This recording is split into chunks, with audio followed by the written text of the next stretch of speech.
Livro Daniel, o destino do governo humano. Capítulo 13. Dong Yulan. Tema desta semana: a visão dos reis do norte e do sul. Meta de hoje: leitura das páginas 127 a 131. A profecia a respeito do anticristo. A partir do versículo 36 se inicia uma nova seção que trata do anticristo vindouro. Quando falamos do anticristo, devemos dar especial atenção a Antíoco Epifânio, sua prefiguração plena e total.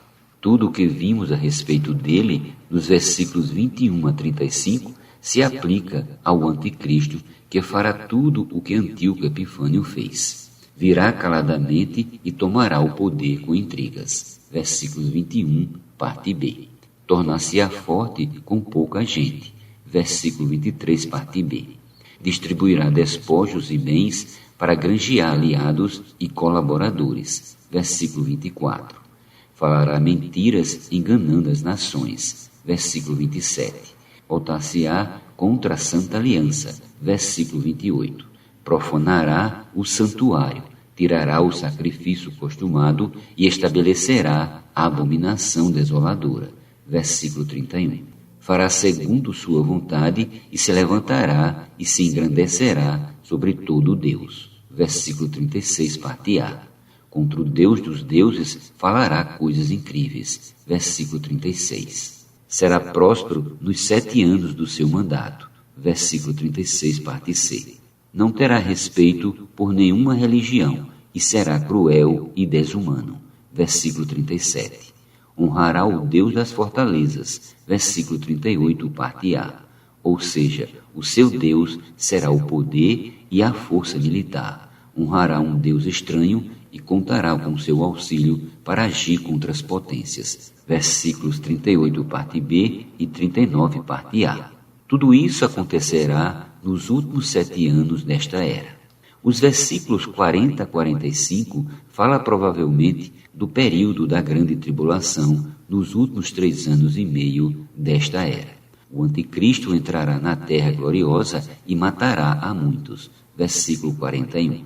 Os rumores do Oriente e do Norte, versículo 44, pode referir-se aos exércitos do Oriente e do mundo inteiro que estarão se ajuntando para a grande batalha de Armagedon. Apocalipse capítulo 9, versículos do 13 ao 19 e capítulo 16, versículos do 12 ao 14. Ele montará o seu quartel-general em Jerusalém, entre o Mar Morto e o Mediterrâneo. Versículo 45, parte A. Mas será destruído por Cristo no seu retorno, com os seus vencedores. Versículo 45, parte B, 2 Tessalonicenses, capítulo 2, versículo 8, e Apocalipse, capítulo 19, versículos do 11 ao 21. Em 2 Tessalonicenses 2, lemos: Irmãos, no que diz respeito à vinda de nosso Senhor Jesus Cristo e à nossa reunião com Ele, nós vos exortamos a que não vos demovais da vossa mente com facilidade, nem vos perturbeis, quer por espírito, quer por palavra, quer por epístola, como se procedesse de nós, supondo tenha chegado o dia do Senhor. Ninguém de nenhum modo vos engane, porque isto não acontecerá sem que primeiro venha a apostasia e seja revelado o homem da iniquidade, o filho da perdição. Versículos do 1 ao 3. Aqui há uma coisa muito evidente. Primeiramente, deve haver apostasia. A apostasia deve tornar-se cada vez mais séria. A oposição contra Cristo e a Igreja vai tornar-se cada vez mais intensa. O qual se opõe e se levanta contra tudo que se chama Deus, ou objeto de culto, a ponto de assentar-se no santuário de Deus, ostentando-se como se fosse o próprio Deus. Não vos recordais de que ainda convosco eu costumava dizer-vos estas coisas? Versículos do 4 ao 5. O tempo do fim ainda não havia chegado. Paulo os advertia que não fossem enganados, pois para que chegasse o dia do Senhor era necessário que primeiro se manifeste o homem da iniquidade, o filho da perdição, que é o anticristo. E agora sabeis o que detém, para que ele seja revelado somente em ocasião própria. Com efeito, o mistério da iniquidade já opera e aguarda somente que seja afastado aquele que agora o detém. Versículos 6 e 7. Não sabemos exatamente o que é agora o detém. Sabemos, no entanto, que é uma luta espiritual. O tempo ainda não é chegado. Portanto, há algo que o detém, que não permite que ele se manifeste. Mas quando o tempo chegar, isto será afastado. Então o homem da iniquidade será revelado. Ele sairá de um dos países da Europa, sendo o pequeno chifre dentre os 10 chifres de Daniel 7. Não vamos tentar adivinhar ou conjecturar que países serão esses, mas quando aquilo que o detém for afastado, então ele se manifestará. Por que esse impedimento? Porque o Senhor está sendo longânimo para conosco, pois ainda não somos vencedores. Ainda temos muitas coisas carnais. Se na sua vinda ainda estivermos na situação de hoje, não poderemos entrar no reino milenar.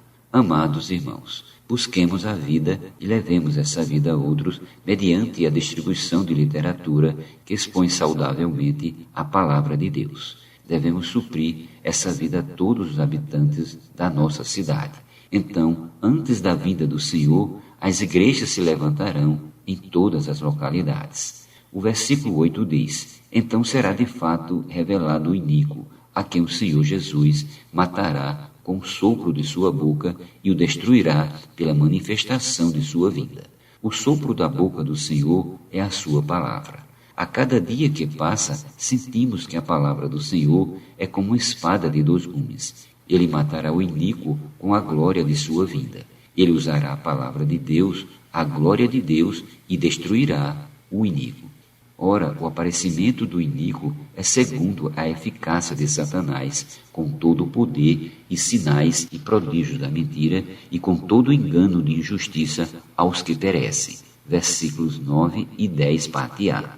Graças ao Senhor, não somos os que perecem. Esses são aqueles que adorarão o anticristo, porque não acolheram o amor da verdade para serem salvos. É por esse motivo, pois, que Deus lhe manda a operação do erro para dar crédito à mentira, a fim de serem julgados todos quantos não deram crédito à verdade.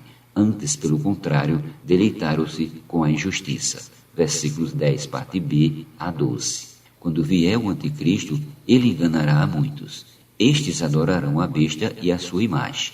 O Senhor irá julgar todas as injustiças aqui da terra, e nos últimos 7 anos Deus fará uma grande obra de limpeza, lançando no lago de fogo, por fim, todas as coisas anormais. O versículo 13 diz: entretanto, devemos sempre dar graças a Deus por vós, irmãos amados pelo Senhor. Por isso que Deus os escolheu desde o princípio para a salvação, pela santificação do Espírito e fé na verdade. Aleluia!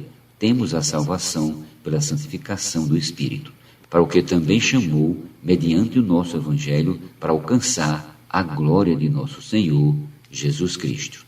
Assim, pois, irmãos, permanecei firmes e guardai as tradições que vos foram ensinadas, seja por palavra, seja por epístola nossa. Versículo 14 e 15.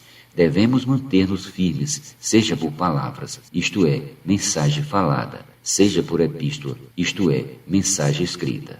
Ora, nosso Senhor Jesus Cristo mesmo, e Deus nosso Pai, que nos amou e nos deu eterna consolação e boa esperança pela graça, consola os vossos corações e os confirme em toda boa obra e boa palavra. Versículos 16 e 17. Nós que somos celestiais, estamos hoje olhando para as coisas da terra, mas não somos influenciados por elas. Quando vemos injustiças, coisas que não são corretas, devemos ser advertidos. Devemos receber a palavra falada por Deus, bem como sua palavra escrita. Devemos ser vigilantes e permanecer firmes. Assim, quando vier a grande tribulação, se o Senhor tiver misericórdia de nós, já teremos sido todos arrebatados e não precisaremos passar pela hora da provação.